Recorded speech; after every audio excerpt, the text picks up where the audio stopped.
So going back to key similarities, we can see that these are just some. This is not an exhaustive list. In fact, I think as I look down through this, it's not a lot left, and we've got 15 more minutes left in the study, so I think I'll keep going. What are some key differences? All right, there's obviously more differences than there were similarities, but that's fine. Let's talk about the timing of the rapture. So remember, this is a comparison/contrast between the post-trib view and the pre-wrath view. What are some of the differences now? Classic post-trib teaches the rapture occurs at the end of the tribulation, simultaneously with Christ's second coming. This is something that is, I believe, unfortunate in their perspective because they've got so much right. But this is a part where I think they start to pull away from giving the book of Revelation more weight when it comes to lending support for the chronology and the sequencing of the events of the end days. So again, if you zoom out far enough, then I would hold this as well, that the rapture occurs at the end of the tribulation simultaneously with the second coming, to the degree that we can call that rapture and Battle of Armageddon, maybe those are all smashed on top of one another. However, Prewrath says we don't need to go in that direction. And so we Prewrathers are reaching out to you post-tribbers and saying, let's join hands and work this thing out. Let's look once more at all of what we've learned through all of it discourse passages, through Paul's writings, but let's make that our foundation for better understanding what John gives us in the book of Revelation. And when we get to the book of Revelation, I don't believe that we can allow for the rapture and the Battle of Armageddon to be the same event. Therefore, they don't need to take place at the same time. They can both be subsumed under the label second coming, parousia, whatever you want to call it. However, it's not necessary to make them the same event, especially when there are enough differences that are marked out in the book of Revelation. This also works from, I might add, and we'll get to this in time, this also works from the assumption that, let me find the slide that I want to show you. Give me a moment. I didn't have this pulled up in advance because I didn't think I was going to talk about it, but now I do want to talk about it. It is, let me find it here. Okay, I didn't find it. What I was looking for was a chart that, and I'll flash it in post-production, so you're seeing it on the screen now. Basically, it is a chart that shows how that the 7 seals lead into the 7th seal. They lead up to it, right? They're numbered 1 through 7 in far as seals, Revelation chapter 6. And those lead up into the 7th seal, which then, once it's open, reveals the 7 trumpets, which are numbered 1 through 7 as well. And then those lead into the 7th trumpet, which once it's blown, reveals the 7 bowls. Sorry. The 7 bowls. And in so doing, those are numbered also 1 through 7. So what we have is this progression, in my understanding, at the face value reading of Revelation, and this is relevant for our timing, that's why I'm talking about it. Sequentially, if you take the book of Revelation in a chronological fashion, allowing for sequencing based on the fact that John gives us numbers to begin with, meaning all of the 7 trumpets can't all be the same event. This is borne out by the fact that they're numbered 1 through 7. So it's I could say it's just common sense to know that all 7 trumpets aren't the same. All 7 seals aren't the same thing, because at the very least we have 1, and then we have 2, then we have 3, which means they're different. By the same logic, why would we imagine that all of the seals are the same thing as the trumpets, which are the same thing as the bowls? And I think the better reading is that they are not the same events, but they definitely have similarities. And I think they're designed to have similarities. So some people believe that they're a retelling of the same event 3 times. It's just 3 tellings of the same event with differing details, and that's how some people take it. But one of these days I'll have a chart that I'll show you that if you compare them against each other, I don't see how they possibly could be the same events happening just over and over again, told from a different angle. It doesn't seem possible because they have contradictory events. So what's my point? When we get to the timing of the rapture in the classic post-trib, it seems convenient if we don't use the book of Revelation. It seems convenient by looking at what Yeshua gave us in the Olivet Discourses, along with what Paul came along and added to that. It seems convenient to say that there's one second coming, one parousia, and therefore one event known as rapture and second coming, or one event known as rapture and Armageddon, or whatever you want to call it, that are all smashed together. However, now let's go to the pre-wrath. The pre-wrath places the rapture after the Great Tribulation, yes, just like classic post-trib, but before the outpouring of God's wrath, unlike classic post-trib. Before the outpouring of God's wrath during the day of the Lord between the 6th and 7th seals in Revelation. Meaning, pre-wrath strongly disagrees or makes a difference from classic post-trib. However, as I keep reminding you, post-trib pre-wrath, the one right over here, is very similar to the pre-wrath in that both of us have Day of the Lord activity happening after rapture, right? Let me just go here so you can see it. So both of us have the similar sequencing. Rapture first, wrath second. Rapture, then wrath. Or as I was watching one YouTube, a pre-wrath YouTube, or may have been just a post-trib pre-wrath, he said the sequencing in the Bible is pretty simple. Tribulation, rapture, wrath. He's like, if you can get that down, if you can get those basics down, tribulation, rapture, wrath, then you've basically understood the all you need to know about the sequencing of the end of the seventh week. Tribulation happens, then rapture, then wrath, and I think that's pretty solid theology myself. Let's go back over to my chart. So, pre-wrath places the rapture after the Great Tribulation, but before the outpouring of God's wrath. This is in distinction to classic post-trib, but not in distinction to post-trib pre-wrath. All right. What's the distinction when it comes to tribulation and wrath? In classic terminology, the post-trib tends to see no clear separation between the tribulation and the wrath of God, often viewing them as part of the same period. This is borne out by looking at this chart here. If you look in the lower right corner, lower left, God's wrath and the tribulation periods, both the trib and the great trib, all of that stuff occupies the entire 7-year time frame. It's very similar to the one right above it, the pre-trib rapture. You guys see what I'm talking about here? You got this whole time frame here. That's the 7 years. And in the one on the bottom, it's the same thing. They're both the same. They both have God's wrath and tribulation, great tribulation periods, right? See, there's one there, there's one there, there's one there, there's one there. All of that stuff happens within a similar time frame. However, pre-wrath makes a strong distinction. The tribulation is Satan's persecution of believers, while God's wrath is his judgment on the wicked, and which follows the rapture. So we're really big, let's just pick on this chart, we're really keen on showing that the Great Tribulation is here, and yet the day of the Lord, God's wrath, is here, and they are not the same thing.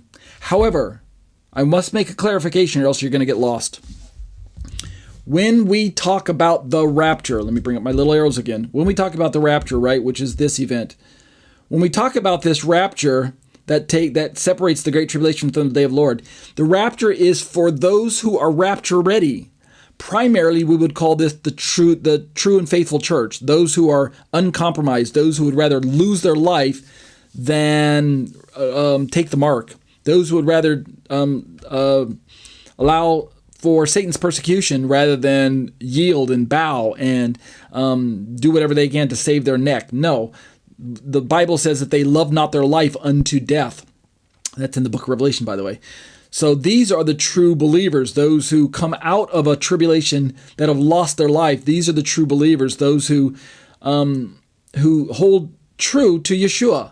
What's my point? The rapture snatches them out of harm's way before the entire 3.5 years can run its course. The entire 3.5 years is this time frame, right? Right, this whole last 3.5 years. But the rapture happens and it cuts short that time frame, right? The 3.5 years is cut short, which means the those of the elect of Israel who find themselves hiding in the desert, but don't go through a rapture because they're in the desert. So they're not Christians, but they're still part of God's elect.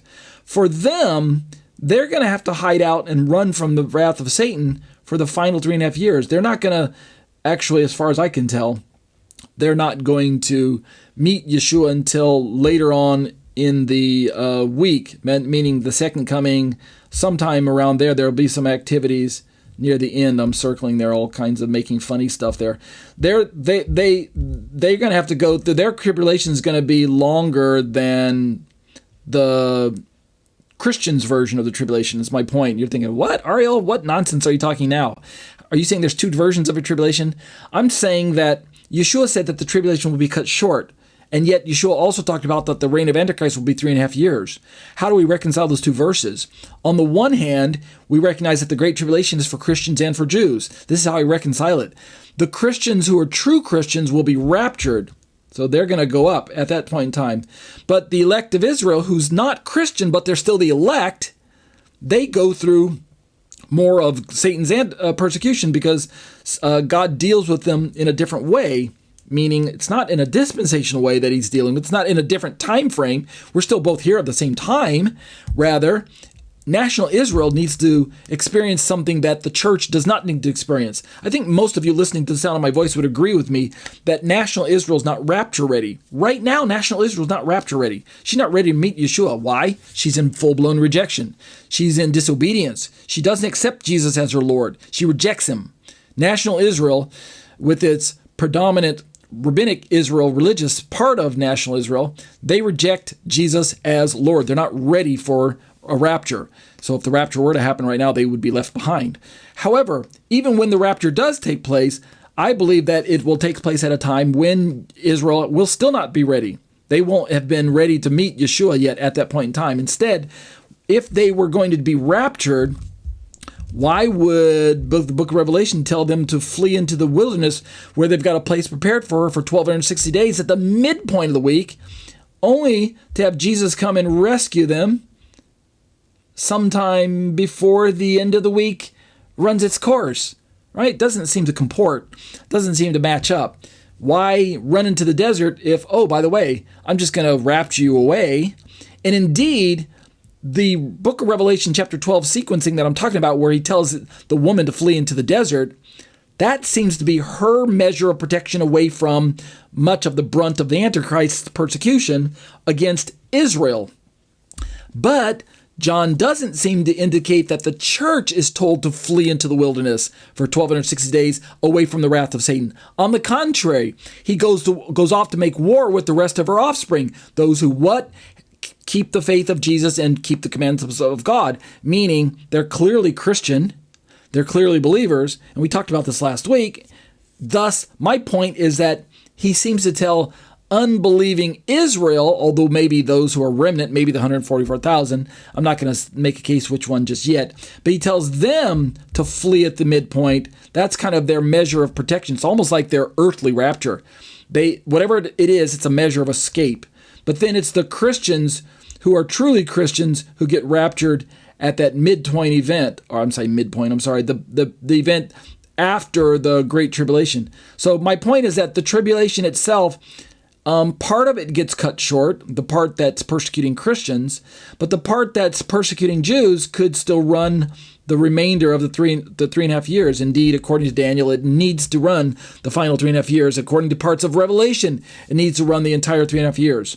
So, going back over to my chart, Prewrathers make a strong distinction between the tribulation as Satan's persecution of believers, while God's wrath is his judgment on the wicked, which follows the rapture.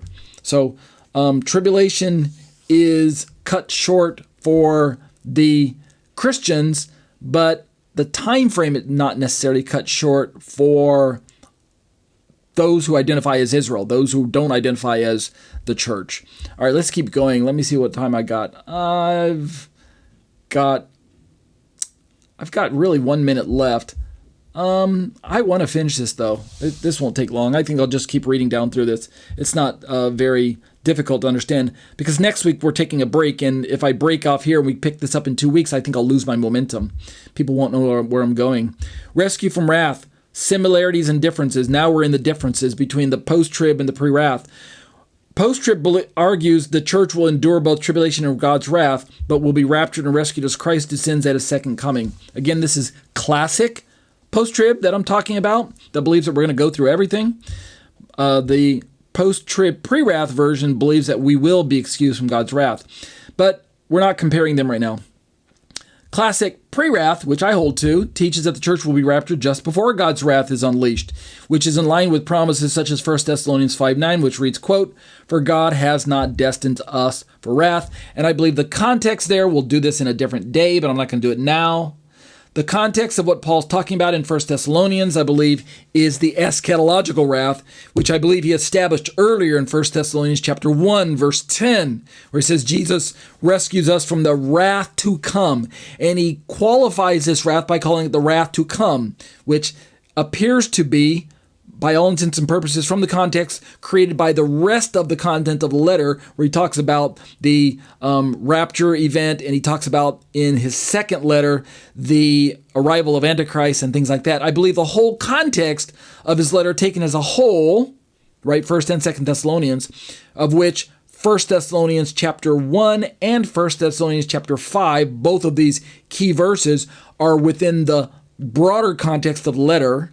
I don't find any reason for Paul to suddenly be telling the Thessalonian church that God has not destined us for what we might call eternal wrath, the wrath that takes place when believers are separated from, where unbelievers are judged and sent off to spend an eternity away from God in the lake of hell, lake of fire.